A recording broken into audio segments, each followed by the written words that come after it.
இந்த முஹர்ரமுடைய மாதத்தில், இந்த ஆஷராவுடைய பத்தில் தான் இமாம் ஹுசைன் ரலியல்லாஹு அன்ஹு அவர்கள் ஷஹீதாக்கப்பட்டார்கள். அந்த ஷஹீதாக்கப்பட்ட நாளை நம்முடைய இஸ்லாமிய மார்க்கத்திலே எவ்வாறு அதை நாம் அணுக வேண்டுமோ அப்படித்தான் நாம் அதை அணுக வேண்டும். சிலர் இஸ்லாமுக்கு மாற்றமான, அல்லாஹ்வும் அவருடைய தூதரும் சொல்லாத செயல்களை எல்லாம் செய்து கொண்டிருக்கின்றார்கள். அது மிகவும் தவறு. எந்த அளவுக்கு அவங்க செய்கிறாங்கன்னா, துக்கம் அனுசரிக்கின்றோம் என்ற பெயரிலே கையில் பிளேடை கட்டிக்கிட்டு நெஞ்சா அடிச்சுக்கிறாங்க, ஓலமிடுறாங்க. எப்படி இறந்து போனால் அந்த ஒப்பாரி வைப்பார்களோ அது போன்று ஒப்பாரி வைக்கின்றார்கள். மிக பெரும் ஒரு தவறான விஷயம். சில இடத்துலலாம் நெருப்பு பற்ற வச்சு அதை ஓடுறாங்க, நெருப்பு குண்டத்தில் ஓடுறாங்க. இதெல்லாம் மார்க்கம் அனுமதிக்காத ஒரு தீய செயல்களாக இருக்கின்றது. இதை நம்முடைய பல இஸ்லாமியர்கள் செய்து கொண்டிருக்கின்றார்கள் என்பதை நாம் பார்த்து கொண்டிருக்கின்றோம்.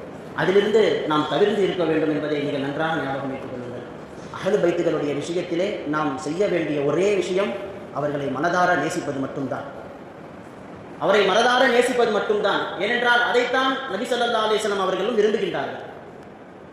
யார் நபி ஸல்லல்லாஹு அலைஹி வஸல்லம் உடைய குடும்பத்தாரை கண்ணியப்படுத்துகிறார்களோ அல்லாஹ் தஆலா அவர்களை கண்ணியப்படுத்துகின்றார்.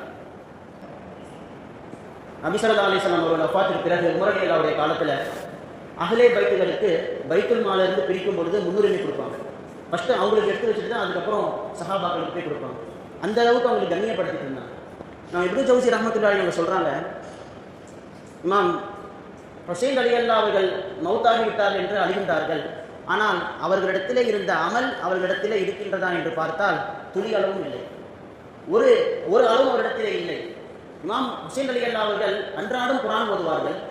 அவர்களுடைய வாழ்நாளிலே மௌத்து வரைக்கும் அவர்கள் தொழுகையே விட்டது கிடையாது. அது மட்டுமல்ல, சொல்லுவாங்க, ஒரு சம்பவம் இருக்குது. மதீனால ஏழைகளுடைய வீடுகளில் இமாம் ஹுசைன் ரலியல்லாஹு அவர்கள் இரவு நேரத்தில் யாருக்கும் தெரியாமல் தன்னுடைய முதுகில் மாவு, பேரிச்சம்பழம் இதையெல்லாம் சுமந்து கொண்டு போய் இரவு நேரத்தில் வீட்டு விடுவார்கள். காலையில் திறந்தாங்கன்னா அதை அந்த ஏழைகள் எடுத்து புழங்கிக் கொள்வார்கள். யார் வச்சாங்கன்னு தெரியாது.